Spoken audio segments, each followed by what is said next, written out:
O que dizem os espíritos sobre o aborto? Conheça o que dizem os espíritos sobre o aborto. Não é uma apreciação teórica, mas um relato de experiências vividas, de situações acontecidas, que, certamente vão ajudar o leitor a opinar e agir com segurança neste assunto tão delicado. Jornalistas, políticos, artistas populares, médicos, mulheres de projeção na sociedade são solicitados pela mídia a opinar, dar depoimento, tomar partido, pró ou contra, sobre o direito da mulher rejeitar o filho que foi gerado em seu ventre, ou seja, abortá-lo. De um ponto de vista distinto do homem e da mulher encarnados, os espíritos dizem aqui como veem o aborto e como a ele reagem.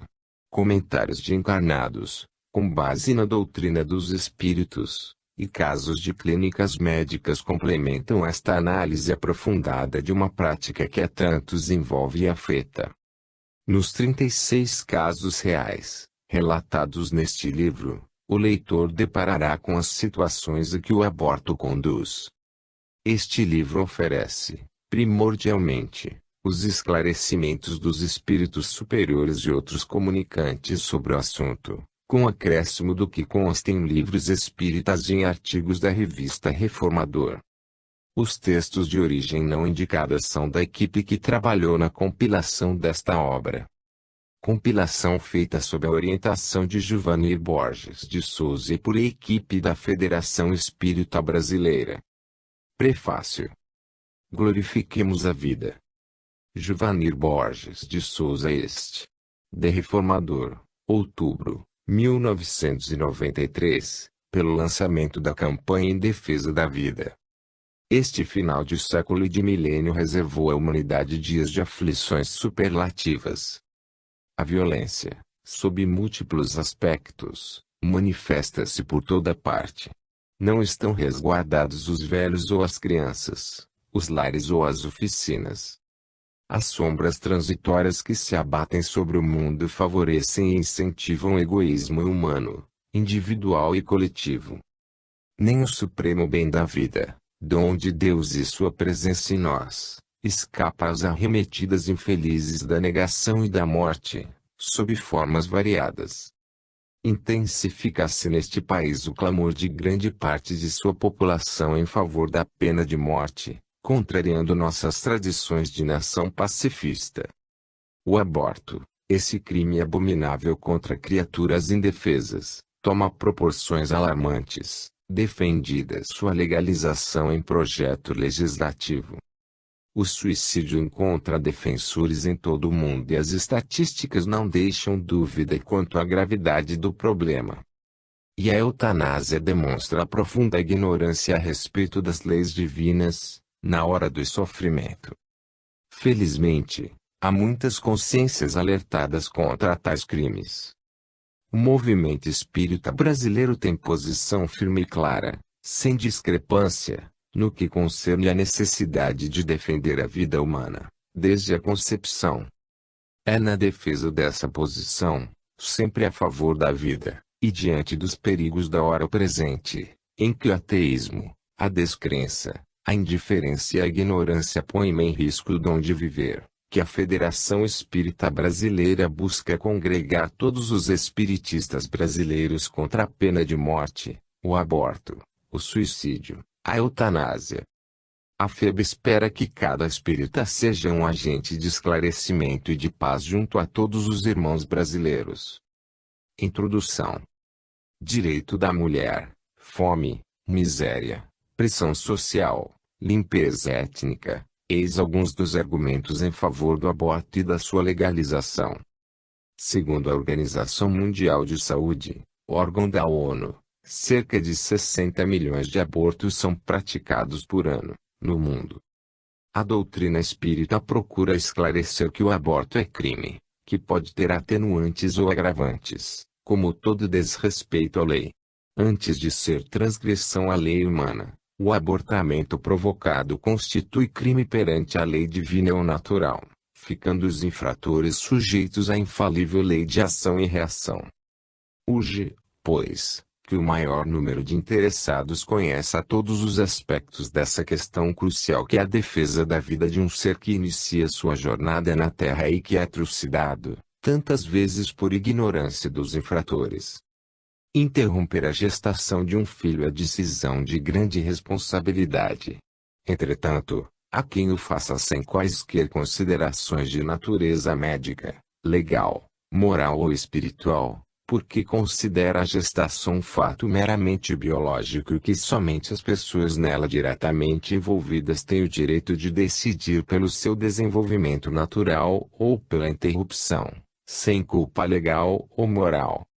Outros aqui, envolvidos numa situação de gravidez inesperada, imprevista, indesejada, inconveniente ou mesmo delituosa, gostariam de resolver a situação dentro de um contexto familiar, social, médico e legal não sujeito a censura, risco ou sanção.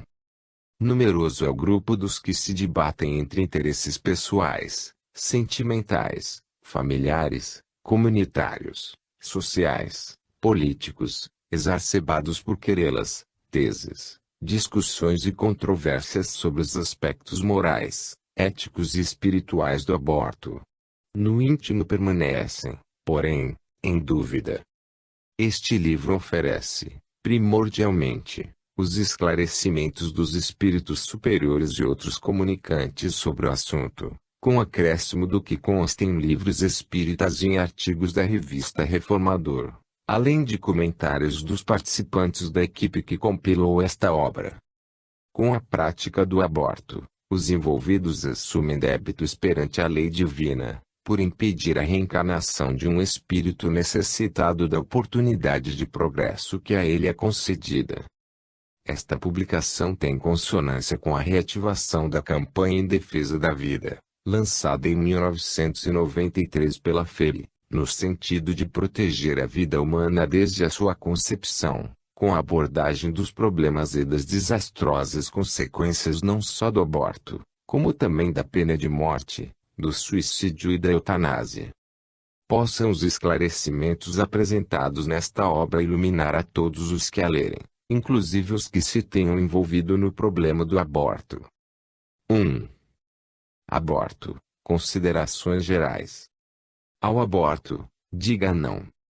Roosevelt Pinto Sampaio, XTD Reformador, setembro, 1994, pág.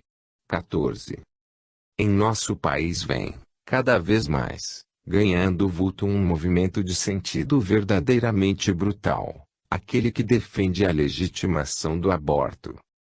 3 são os argumentos mais fortes que, a cada dia, buscam o convencimento de todos os setores da nossa sociedade. O argumento feminista, que se baseia no direito da mulher de dispor livremente do seu corpo. O argumento eugênico, que defende a possibilidade de se evitar o nascimento de bebês portadores de deficiências físicas ou psíquicas. E o argumento legal, que reconhece o direito do aborto diante de uma gravidez proveniente de estupro. Não se põe em questão o direito de a mulher dispor de seu corpo. Ela possui o livre-arbítrio que lhe permitirá, ou não, praticar voluntariamente, com quem ama, o ato sexual. O que a mulher não pode, porém, é ignorar as consequências que daí poderão advir, isto é, a possibilidade de engravidar. A gravidez é, assim, consequência de um ato livre. A doutrina espírita nos mostra que o nascimento de bebês portadores de deficiências representa, tanto para o ser que reencarna quanto para os pais, oportunidade de redenção e progresso, oferecida por Deus. Sabemos que todo ser que reencarna é porque tem necessidade de retornar à vida material. No caso da gravidez como resultado de um ato violento, a expulsão do feto não irá apagar, na mãe, as marcas da violência sofrida.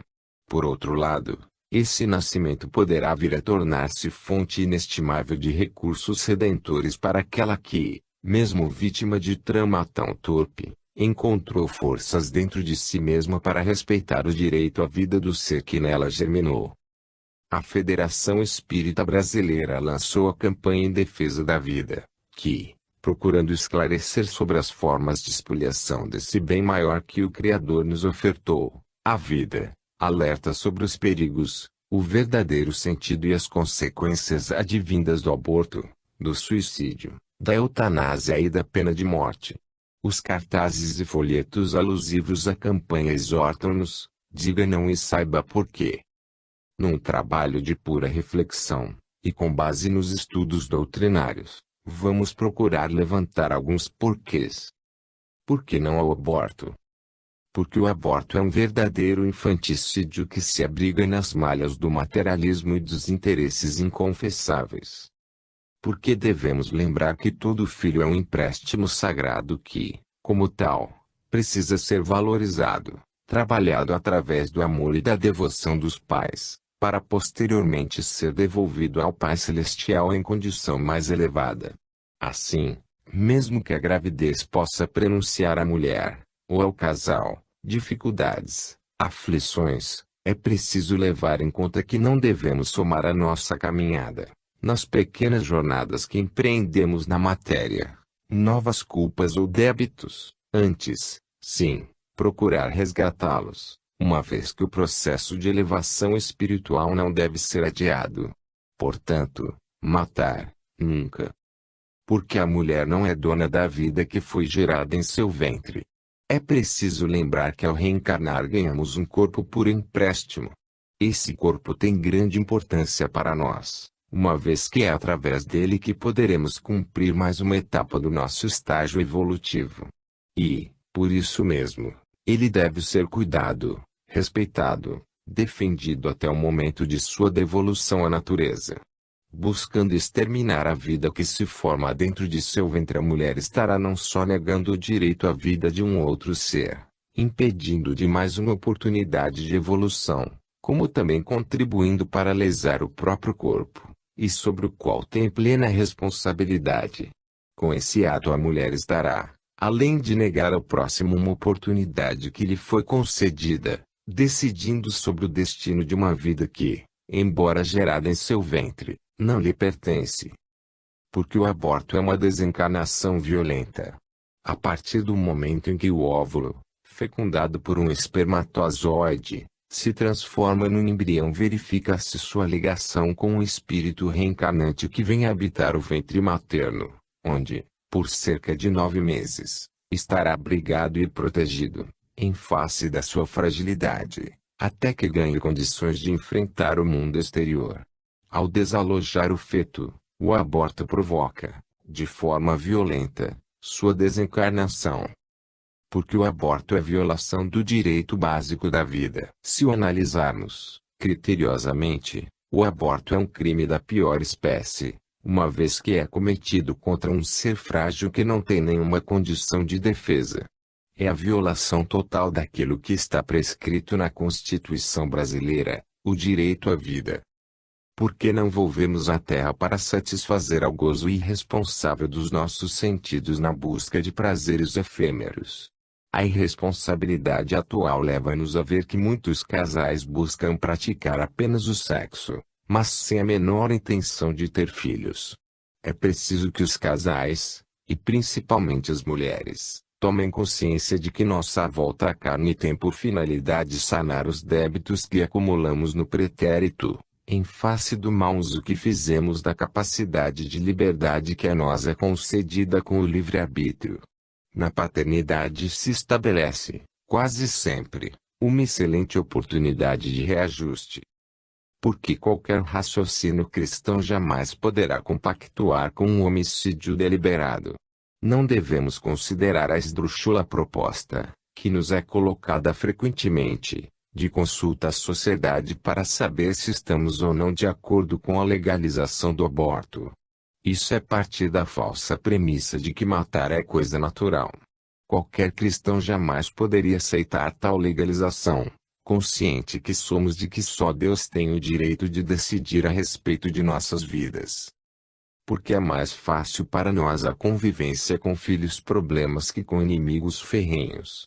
Os primeiros podem gerar inquietação e trabalho constantes, mas, os segundos, inimigos recalcados, poderão trazer sofrimentos e aflições em grau maior às nossas vidas em consequência da frustração decorrente do impedimento criado ao seu retorno à carne, cortando-lhes as esperanças de renovação, resgate e melhoria que poderiam obter com a nova jornada que iniciariam.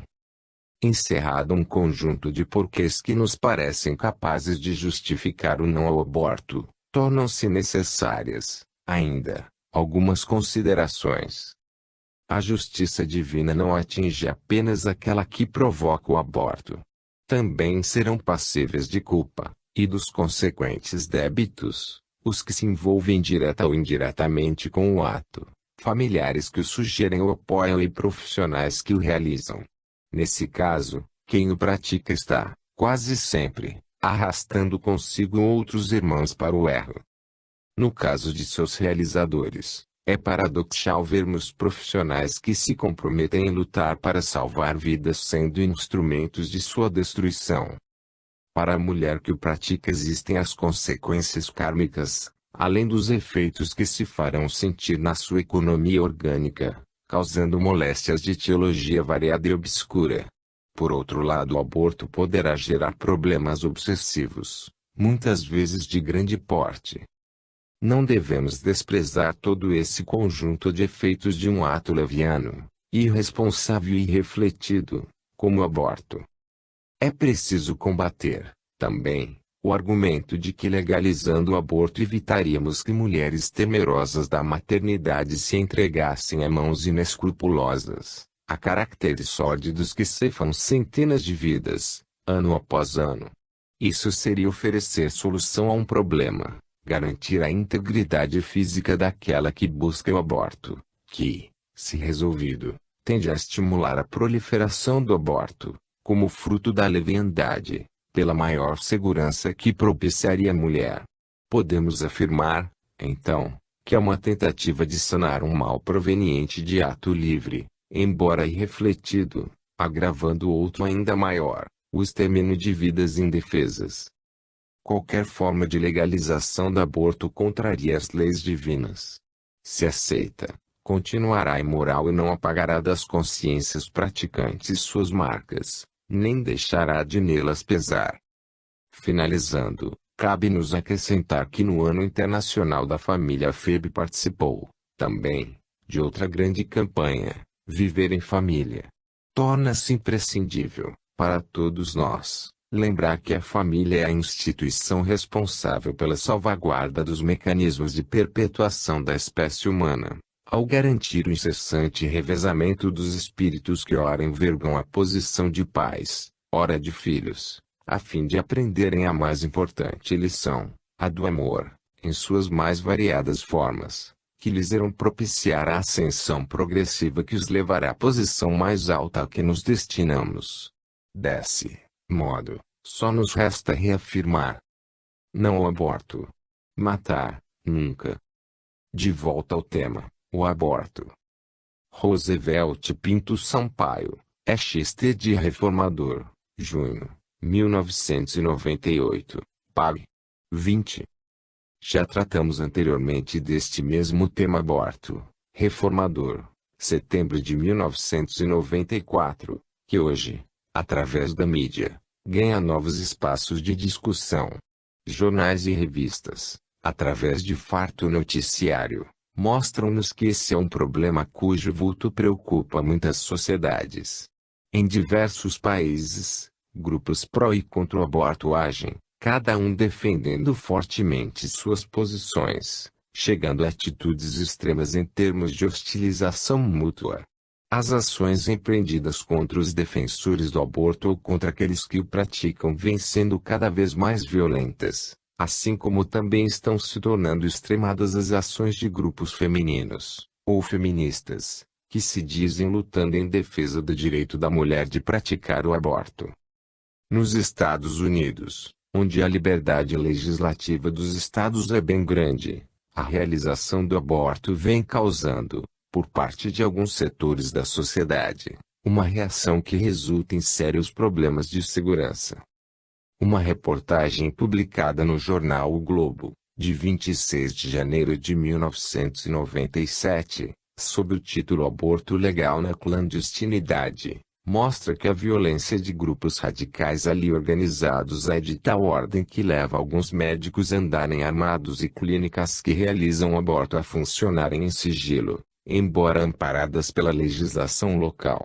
Assim, inúmeros médicos americanos, dentre eles a doutora Carrie Ortman, só saem às ruas vestindo colete à prova de balas e armados com revólveres de grosso calibre. A doutora Carrie é chefe de uma das mais movimentadas clínicas de aborto em Oregon, onde desde 1973 tal prática é tida como legal. Ao longo de mais de 20 anos essa clínica vem sendo, quase que diariamente, assediada por grupos radicais que hostilizam os profissionais que ali trabalham, por piquetes organizados que se manifestam através de cartazes e de gritos de incitamento, e que, muitas vezes, à noite vedam com cola as fechaduras das portas. Já houve até mesmo o lançamento de coquetéis Molotov sobre o prédio. De igual forma sofre o Dr. Buck Lyons, de Dakota do Sul, o único a realizar abortos em seu estado. Tendo se aposentado há cerca de um ano, vê-se obrigado, no entanto, a manter as mesmas precauções de segurança anteriores. Nos últimos anos, o movimento desses grupos radicais acabou por tomar ares de verdadeira guerrilha urbana, chegando mesmo à prática de atos de vandalismo. Certo pastor de uma igreja fundamentalista passou 4 anos preso por colocar bombas em 10 clínicas onde o aborto era realizado. Solto, persiste em sua cruzada. Defende-se dizendo que luta pelos bebês que ainda não chegaram à luz. Sua agressividade chegou a tal nível de insanidade que é responsável pela origem de plásticos para serem colocados em para-brisas ou vidros traseiros de veículos com a seguinte sugestão: executem os aborteiros assassinos. Houve uma real diminuição do total de abortos realizados nos Estados Unidos, cerca de 1/6. No jornal O Globo, de 8 de dezembro de 1997, encontramos: o número de abortos nos Estados Unidos atingiu o patamar mais baixo em 1995 desde a metade da década de 70. Ainda não há estatística de 1996 e 1997. Hoje, é mais difícil conseguir realizar um aborto que há 5 anos e em nada menos que 84% dos condados do país não se encontram médicos que o pratiquem. Além disso, escolas de medicina, bem como clínicas que propiciam residência médica em obstetrícia eliminaram disciplina o ensino de procedimentos de realização de aborto. O treinamento na especialidade é ainda oferecido em apenas 7% dos cursos. Não se defende a violência como método de atuação adequado, nem se acredita que ela tenha sido o único fator responsável pela diminuição da prática do aborto nos Estados Unidos, mas, sem dúvida, ela atuou como fator de conscientização de boa parte da sociedade. Na França, o aborto é permitido por lei desde 1976 e, segundo as mesmas fontes de informação, são realizados oficialmente de 130.000 a 170.000 abortos por ano. Mas também ali se registra a presença de grupos organizados de oposição ao aborto. Um desses movimentos, conhecido como Laissez-les Vivre, uma das maiores U.N.G.S do país, conta com grande número de adeptos espalhados por todo o território francês. Em recente viagem a Paris, o Papa João Paulo II fez questão de visitar o túmulo de Lejeune, fundador desse movimento. Sua atitude foi reprovada pelos esquerdistas que consideraram o fato como agressão ou provocação à lei local. A Grã-Bretanha foi pioneira na legalização da prática do aborto. Entretanto, no dia em que se comemorava o 30º aniversário da lei, milhares de britânicos saíram às ruas para se manifestar contra a interrupção da gravidez. Ativistas de grupos contrários ao aborto formaram uma cadeia humana em praticamente todas as suas grandes cidades, portando cartazes que diziam "aborto mata crianças". É interessante atentar para o fato destacado pelas mesmas fontes de notícias. Apesar do apoio oferecido às mulheres há 3 décadas, em função da liberdade de escolha pelo aborto, hoje, 60% das mulheres britânicas consideram que esta lei deveria ser revogada. Por outro lado, surgem no dia a dia das notícias imagens de grupos de mulheres, oriundos desses mesmos países, fazendo manifestações ruidosas sobre aquilo que consideram seu direito, querer ou não ter filhos, recorrendo para isso ao aborto. Após os exemplos de âmbito internacional apresentados até aqui, passemos ao caso nacional. A imprensa, o rádio e a televisão divulgaram ruidosamente o caso de uma mãe que lutava na justiça pela autorização para abortar seu bebê portador de anencefalia. As opiniões, tanto médicas quanto leigas, divergiram bastante. Na seção de cartas do jornal O Globo, de 20 de maio de 1997, uma leitora escreveu a respeito de artigo ali publicado anteriormente, sob o título A Grande Indesejada. Ela classifica como atitude hedionda o aborto de um filho concebido, mesmo que mal formado. Na mesma ocasião, outro jornal da cidade, o Jornal do Brasil, trata do assunto sob o título Caixão Ambulante de Filho. Nesse artigo, uma médica, doutora Daphne Horowitz, argumenta que o avanço da tecnologia, oferecendo a possibilidade de se constatar com precisão deformações e outros males dos fetos, permite o fornecimento dos indicativos para a execução do aborto. A anencefalia, uma anomalia que se verifica na gestação, o cérebro não se forma ou se desenvolve de maneira incompleta, é, segundo ela, uma condição absolutamente incurável e incompatível com a vida. O referido artigo diz ainda que um diagnóstico feito com cerca de 4 a 5 meses de gravidez daria a esta criança uma sentença de morte e à mãe nenhuma esperança. A revista Veja, em diversos números, também trata do mesmo tema, o aborto.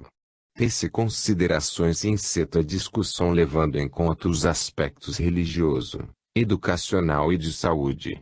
Apresenta exemplos, depoimentos, posições a favor e contra o aborto.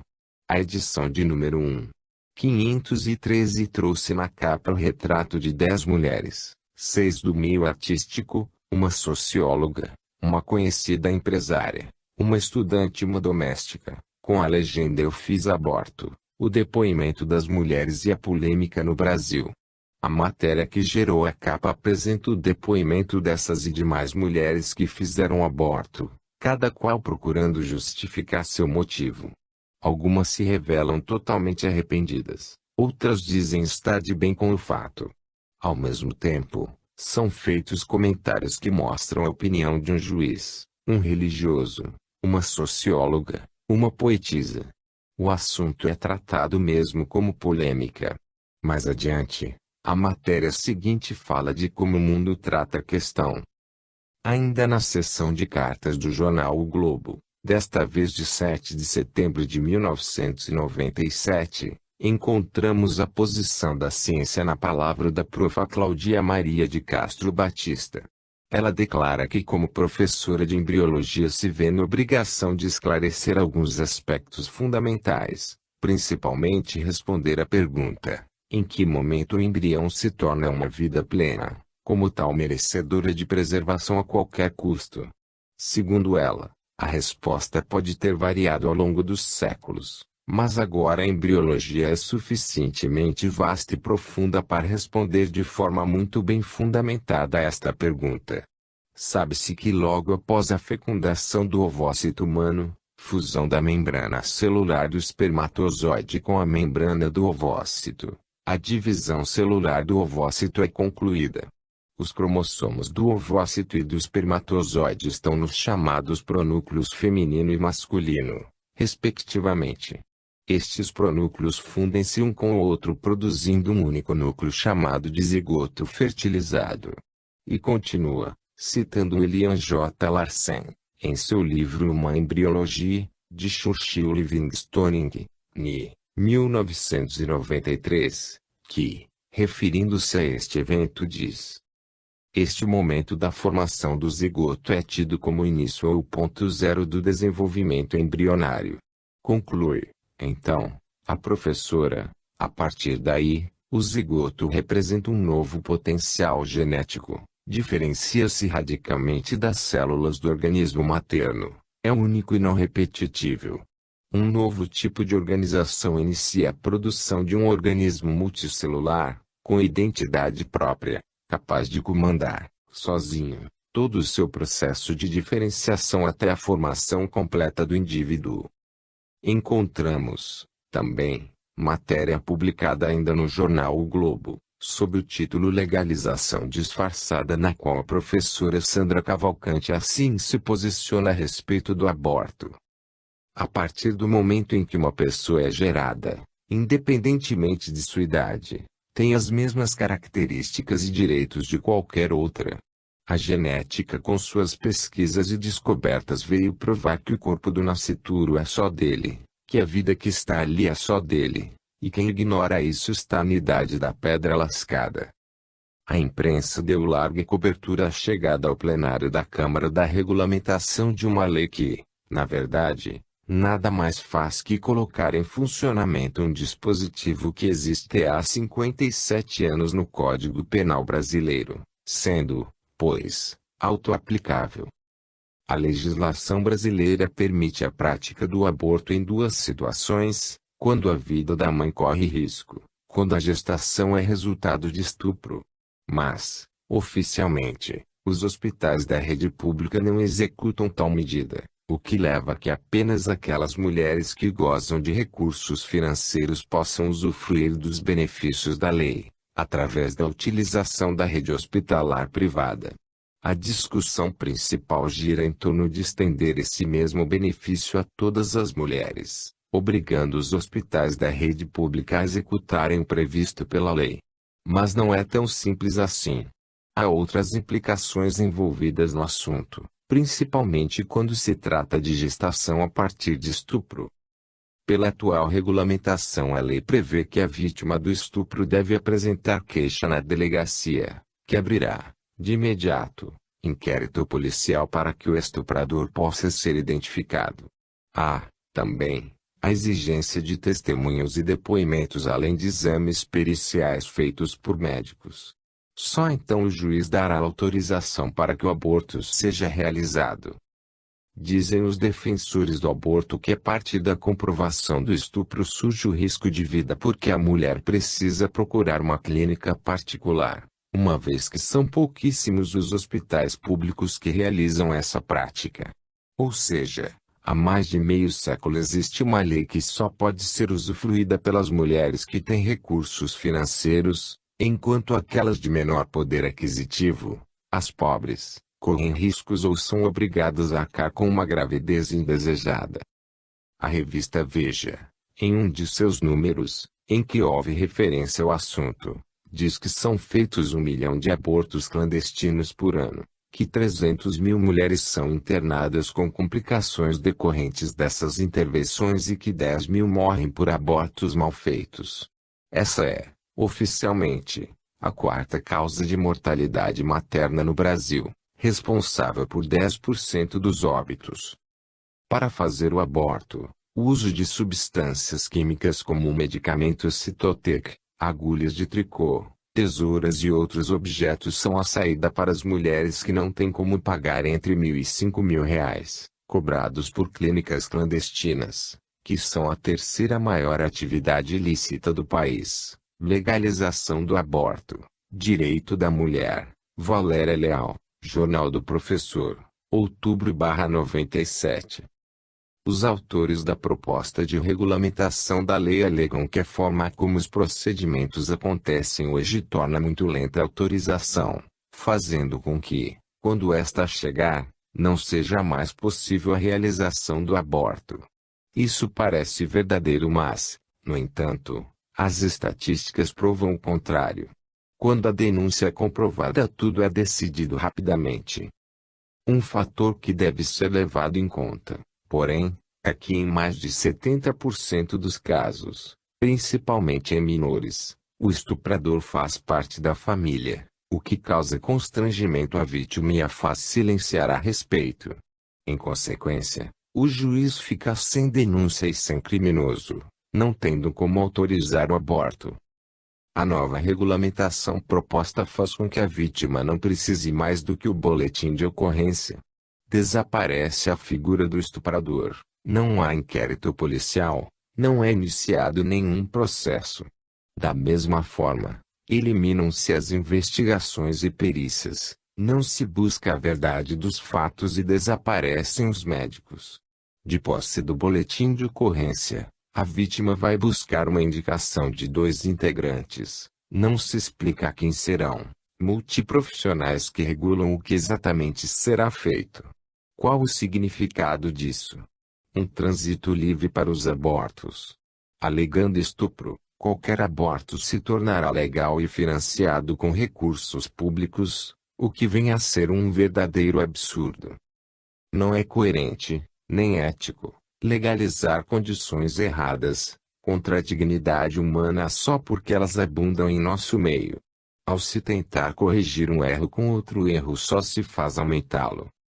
Vemos, pois, que a atual campanha pró-aborto não é apenas em favor da regulamentação de uma lei já existente, mas é em favor de uma nova lei que fere a Constituição do Brasil, que assegura a todo brasileiro, independentemente de sua idade, o direito de viver. O médico Aníbal Foundes, defensor do aborto, diz que o país que tem o menor índice de abortos no mundo é a Holanda, que é de 0,5 para cada 100 mulheres. Sabe por quê? Porque além de ser legalizado, ali se faz campanha de educação sexual, o funcionamento da pílula é explicado. O médico lembra, ainda, um detalhe muitas vezes esquecido: ali não há proteção apenas para quem não deseja ter filhos, mas também para quem deseja tê-los. Veja, 15 de setembro de 1997. Chamamos, assim, a atenção para um dos aspectos mais importantes do problema: o esclarecimento. A pobreza, muitas vezes fruto do alto nível de desemprego, a falta da educação, da informação sexual, na sociedade e nas escolas, a falta de atendimento público de qualidade à saúde que oriente os casais, a falta de creches e outros recursos mais criam uma realidade dura que, às vezes, faz com que a mulher trabalhadora e desprotegida imagine que não há para ela outra alternativa senão o aborto, diante de uma gravidez inesperada. Isso nos mostra uma tremenda falha da nossa sociedade, a falta de esclarecimento do que representa o aborto, um crime contra aquele que está por nascer, um viabilizador de lesão àquela que lhe tira a vida. Interessante é verificar, por outro lado, que há grupos lutando por garantia de vida, pela garantia dos direitos individuais, movimentos como Não à Violência, Tortura Nunca Mais. Sim, consideramos justos esses movimentos. Mas, e a garantia de vida àquele que está por nascer, aquele que se encontra totalmente indefeso? A publicação sob o título Deixe-me Viver, da editora Espírita. Mensagem de Esperança, São Paulo, 1992, relata, com muita propriedade, todo o horror que essa prática significa. Na narrativa feita encontram-se todos os elementos pelos quais esses movimentos propugnam. Os defensores do aborto ressaltam que a mulher tem todo o direito sobre seu corpo e, portanto, deve tê-lo também de rejeitar uma gravidez para ela indesejada, não permitindo que se desenvolva dentro do seu corpo um novo ser que ela não quer. Com isso ela pretende que a sua individualidade seja respeitada, mas a individualidade daquele ser que ali está formado também não precisa ser respeitada. Sua vida não precisa ser defendida. Alegando direito sobre o seu corpo, ela não o tem sobre o ser que está dentro dela, um novo ser que, como qualquer outro, já tem os seus direitos garantidos pela Constituição, apenas não estando ainda em condições de exercitá-los. Estamos lidando com um novo indivíduo, um ser reencarnante que, como nos foi mostrado pela ciência, É independente do corpo da mãe. Ela não tem, pois, o direito de matá-lo. Cada vez se torna, assim, mais nítida a necessidade do esclarecimento em ampla frente. É preciso acabar com a ideia do prazer sexual sem compromisso e sem responsabilidade. Em 1993 a Federação Espírita Brasileira lançou, com oportunidade e sucesso, a campanha em defesa da vida, cujo objetivo era esclarecer ao grande público de que só aquele que nos deu a vida pode tirá-la. Os centros espíritas afixaram cartazes em suas sedes, palestrantes internos e convidados discorreram sobre os temas aborto, eutanásia, suicídio e pena de morte com informações precisas e esclarecedoras. Houve, por assim dizer, uma rediscussão dos temas em face dos novos elementos e dados acrescentados. Os anos de 1996 e 1997, no entanto, foram marcados por uma revitalização do tema aborto. Por uma pequena pesquisa histórica, apreendemos que as campanhas lançadas tanto pelo governo, quanto por instituições filantrópicas, religiosas e outras, jamais alcançaram totalmente o êxito desejado. Nunca encontraram a necessária afirmação. Parece-nos que, em vez de campanha, há a necessidade de se considerar um outro conceito: movimento. Ora, movimento é uma série de atividades organizadas por pessoas que trabalham em conjunto para alcançar determinado fim. Ferreira, Aurélio B. de Holanda. Novo Dicionário da Língua Portuguesa. Rio de Janeiro, Nova Fronteira, 1975, pag. 950. Parece-nos, portanto, mais apropriado em face da sua perenidade, constância, atenção contínua ao problema, apontando para uma ação combativa e constante sempre em voga. Daí a proposta de se criar um movimento de defesa da vida. O esclarecimento, oriundo desse movimento, viria a mostrar que a afirmativa de que a mulher é dona absoluta do seu corpo não é bem assim. Tudo aquilo que temos é temporário, até mesmo o nosso corpo, que é um veículo recebido de Deus por empréstimo para que nosso espírito consiga avançar, expiando faltas passadas. Se temos o corpo por empréstimo, temos por obrigação cuidar dele como um bem, para que ao devolvê-lo possamos fazê-lo sem receios, sem ter procurado conscientemente lesá-lo, sem o comprometimento de termos eliminado qualquer ser para o qual ele vinha servindo de abrigo. Entregá-lo na certeza de não haver impedido uma nova oportunidade de vida, de reencarnação de outro ser, mas de ter oferecido a outrem a mesma oportunidade de evolução que nos foi permitida. Exceção feita para salvar a vida de uma mulher, como admite a doutrina espírita, o Livro dos Espíritos. Questão 359. O aborto é um crime hediondo em que não se ouve o outro lado, o lado do reencarnante, quando em qualquer julgamento o direito de defesa é sempre prioritário. É preciso lembrar que o direito de dar ou tomar a vida só a Deus pertence. É uma questão de optar pela vida ou pelo crime. Não o aborto. 2. Aborto intencional. O aborto na visão espírita, XT de Reformador, fevereiro, 2000, pag. 30. Considerações doutrinárias. A doutrina espírita trata clara e objetivamente a respeito do abortamento, na questão 358 de sua obra básica O Livro dos Espíritos, de Allan Kardec. Pergunta: constitui crime a provocação do aborto, em qualquer período da gestação? Resposta: há crime sempre que transgredis a lei de Deus. A mãe, ou quem quer que seja, cometerá crime sempre que tirar a vida a uma criança antes do seu nascimento, por isso que impede uma alma de passar pelas provas a que serviria de instrumento o corpo que se estava formando. Sobre os direitos do ser humano, foi categórica a resposta dos espíritos superiores Allan Kardec na questão 880 do Livro dos Espíritos. Pergunta: qual o primeiro de todos os direitos naturais do homem? Resposta: o de viver. Por isso é que ninguém tem o de atentar contra a vida de seu semelhante, nem de fazer o que quer que possa comprometer-lhe a existência corporal. Início da vida humana. Para a doutrina espírita, está claramente definida a ocasião em que o ser espiritual se insere na estrutura celular, iniciando a vida biológica com todas as suas consequências. Na questão 344 de O Livro dos Espíritos, Allan Kardec indaga aos espíritos superiores. Pergunta: em que momento a alma se une ao corpo? Resposta: a união começa na concepção, mas só é completa por ocasião do nascimento. Desde o instante da concepção, o espírito designado para habitar certo corpo se liga por um laço fluídico, que cada vez mais se vai apertando até o instante em que a criança vê a luz.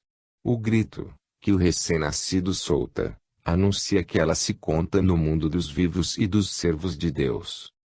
As ciências contemporâneas, por meio de diversas contribuições, vêm confirmando a visão espírita acerca do momento em que a vida humana se inicia. A doutrina espírita afirma essa certeza definitiva, estabelecendo uma ponte entre o mundo físico e o mundo espiritual, quando oferece registros de que o ser é pré-existente à concepção, bem como sobrevivente à morte biológica. A tese da reencarnação, que o Espiritismo apresenta como eixo fundamental para se compreender a vida e o homem em toda sua amplitude, hoje é objeto de estudo de outras disciplinas do conhecimento humano que, através de evidências científicas, confirmam a síntese filosófica do Espiritismo: nascer, morrer, renascer ainda e progredir sempre, tal é a lei. Assim, não se pode conceber o estudo do abortamento sem considerar o princípio da reencarnação, que para a psicologia também aborda ao analisar a memória extracerebral, ou seja, a capacidade que algumas pessoas têm de lembrar, espontaneamente, de fatos com elas ocorridos, antes de seu nascimento. Dentro da lei dos renascimentos se estrutura, ainda, a terapia regressiva a vivências passadas, que a psicologia e a psiquiatria utilizam no tratamento de traumas psicológicos originados em outras existências, inclusive em pacientes que estiveram envolvidos na prática do aborto. Aborto delituoso. De Religião dos Espíritos. Pag. 17, 13º ed. Emmanuel, Espírito. Comovemo-nos, habitualmente, diante das grandes tragédias que agitam a opinião. Homicídios que convulsionam a imprensa e mobilizam largas equipes policiais. Furtos espetaculares que inspiram vastas medidas de vigilância. Assassínios, conflitos, ludíbrios e assaltos de todo jaz criam a guerra de nervos, em toda parte, e, para coibir semelhantes fecundações de ignorância e delinquência, erguem-se cárceres e fundem-se algemas, organiza-se o trabalho forçado e em algumas nações a própria lapidação de infelizes é praticada na rua, sem qualquer laivo de compaixão. Todavia, crime existe mais doloroso, pela volúpia de crueldade com que é praticado, no silêncio do santuário doméstico ou no regaço da natureza. Crime estarrecedor, porque a vítima não tem voz para suplicar piedade e nem braços robustos com que se confia aos movimentos da reação. Referimos-nos ao aborto delituoso, em que pais inconscientes determinam a morte dos próprios filhos, asfixiando-lhes a existência, antes que possam sorrir para a bênção da luz. Homens da terra, e sobretudo vós, corações maternos chamados exaltação do amor e da vida, abstende-vos de semelhante ação que vos desequilibra a alma e entenebrece o caminho. Fugi do satânico propósito de sufocar os rebentos do próprio seio, porque os anjos tenros que rechaçais são mensageiros da providência, assomantes no lar em vosso próprio socorro, e, se não há legislação humana que vos assinale a torpitude do infanticídio, nos recintos familiares ou na sombra da noite, os olhos divinos de nosso Pai vos contemplam do céu, chamando-vos, em silêncio, às provas do reajuste, a fim de que se vos expurgue da consciência a falta indesculpável que perpetrastes. De Sexo e Evolução, pág. 255, segunda ed. Feb. Walter Barcelos. Como na organização fetal existe um espírito administrando o seu crescimento em simbiose mental com a mãe, em realidade já é o dono desse corpo em formação, e em sã consciência a mulher gestante não poderá dizer que é dona do feto e faz dele o que lhe aprouver, pois ela já está trabalhando em parceria com um espírito, filho de Deus como ela mesma, e com os mesmos direitos de possuir um corpo e de voltar à terra. A prática do aborto passa então a incomodá-lo, perturbá-lo e ofender o seu direito à vida corpórea, que é uma bênção de Deus para todas as criaturas. De Genética e Espiritismo, pág. 18, segunda ed. Eurípides School. O espírito André Luiz, em Missionários da Luz, capítulo 13 e 14, pela incomparável mediunidade do nosso Chico Xavier, descreve minuciosamente como se processa a reencarnação, exemplificando um caso de fecundação assistida por construtores espirituais. Vemos ali como os construtores espirituais agem, selecionando, dentre de milhões, o espermatozoide que vai unir seu óvulo. A narração é de incomparável sublimidade e poesia, posto que o próprio momento da fecundação já o é também. É um instante de amor, aquele em que o filho se une à mãe, como a flor se une à haste, quando passa a ser alma da própria alma, aquele que será carne da própria carne.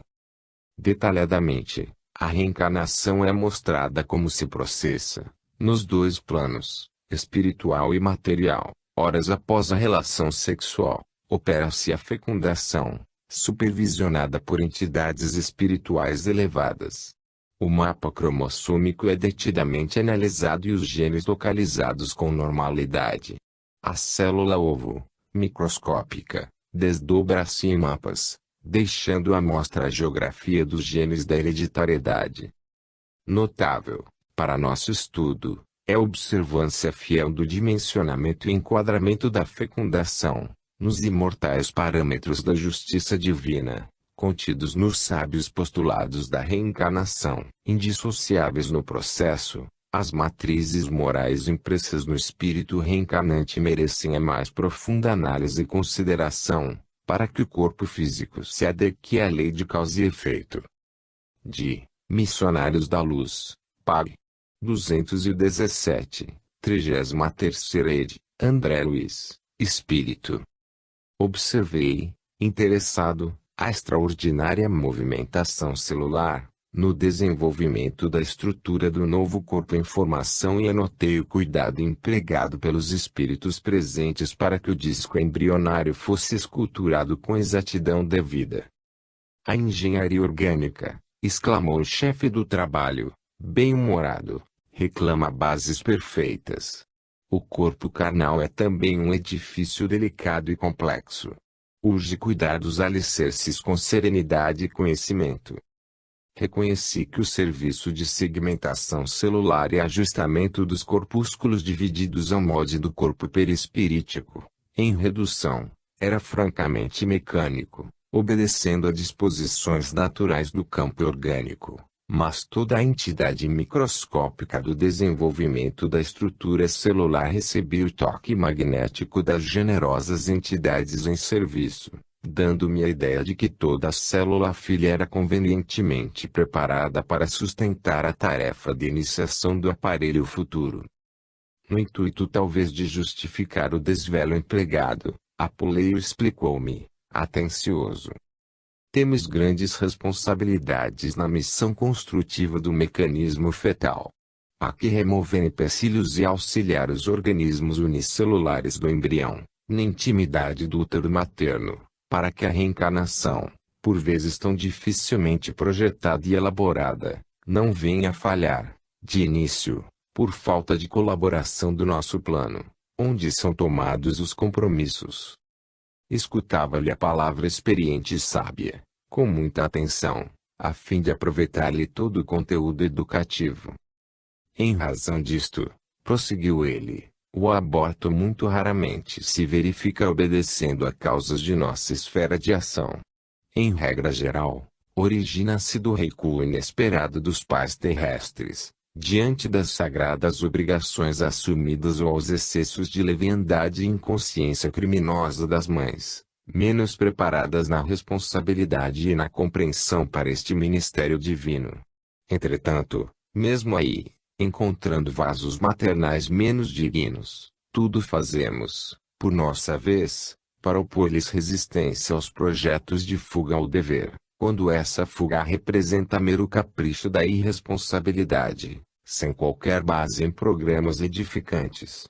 Claro, porém, que a nossa interferência no assunto, em se tratando de luta aberta contra nossos amigos reencarnados, transitoriamente esquecidos da obrigação a cumprir, tem igualmente os seus limites. Se os interessados, retrocedendo nas decisões espirituais, perseveram sistematicamente contra nós, somos compelidos a deixá-los entregues à própria sorte. Daí, a razão de existirem muitos casais humanos, absolutamente sem a coroa dos filhos, visto que anularam as próprias faculdades geradoras. Quando não procederam de semelhante modo no presente, sequiosos de satisfação egoística, agiram assim, no passado, determinando sérias anomalias na organização psíquica que lhes é peculiar. Neste último caso, experimentam dolorosos períodos de solidão e sede afetiva, até que refaçam, dignamente, o patrimônio de veneração que todos nós devemos às leis de Deus. Apostila Subsídios para reuniões e encontros de paz, FEB. Pergunta feita a Divaldo Pereira Franco. Divaldo, e o aborto? Tolhe a reencarnação, corta a reencarnação, ou suspende a reencarnação?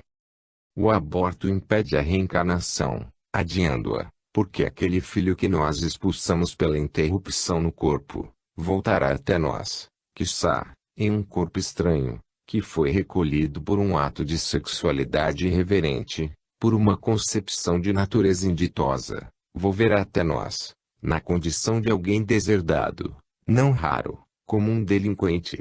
Os filhos que não aceitamos no lar, penetrarão um dia pela janela da nossa casa, na roupagem de um menor de conduta antissocial. Será o portador, talvez, de tóxicos para o nosso filho ou para a nossa filha. Aquele que expulsamos do nosso regaço voltará, porque ele não pode ser punido pela nossa leviandade, mas nós seremos justiçados na nossa irreflexão, através das leis soberanas da vida. Quando começam os direitos da pessoa física? Manifesto Espírita sobre o Aborto, FEB, Reformador, dezembro, 1998, pág. 24. Para o Espiritismo, a existência de um princípio espiritual ligado ao corpo desde o momento da concepção não é mero artigo de fé. Trata-se de evidência comprovada pela observação, embora a chamada ciência oficial ainda não tenha reconhecido tal evidência. Relatos de pessoas, em estado de hipnose ou em lembranças espontâneas, mesmo de crianças, que retratam passagens de outras vidas e da época em que o ser ainda se encontrava no ventre materno, revelam uma consciência pré-existente ao corpo. Essas evidências, que vêm sendo estudadas nos últimos anos por pesquisadores de diversos países, confirmam a posição da doutrina espírita, em O Livro dos Espíritos, de Allan Kardec, questão 344. Desse modo, o ser que se desenvolve no ventre materno a partir da fecundação do óvulo, já é uma pessoa, sujeito de direitos, constituída de corpo e alma. Felizmente, a Constituição brasileira e o Código Civil são, neste ponto, coerentes com a formação espiritualista do povo brasileiro, incluindo católicos, protestantes, espíritas e outras denominações, que constituem, no seu conjunto, a maioria da nossa população. O artigo 5º da Constituição assegura a inviolabilidade do direito à vida, elegendo assim tal direito a princípio absoluto, não passível de relativização. E o artigo 2º do Código Civil afirma que a personalidade civil do homem começa pelo nascimento com vida, mas a lei põe a salvo, desde a concepção, os direitos do nascituro. Reconhece-se, desse modo, que o nascituro já é uma pessoa, sujeito de direitos, o que está de acordo com todas as concepções espirituais.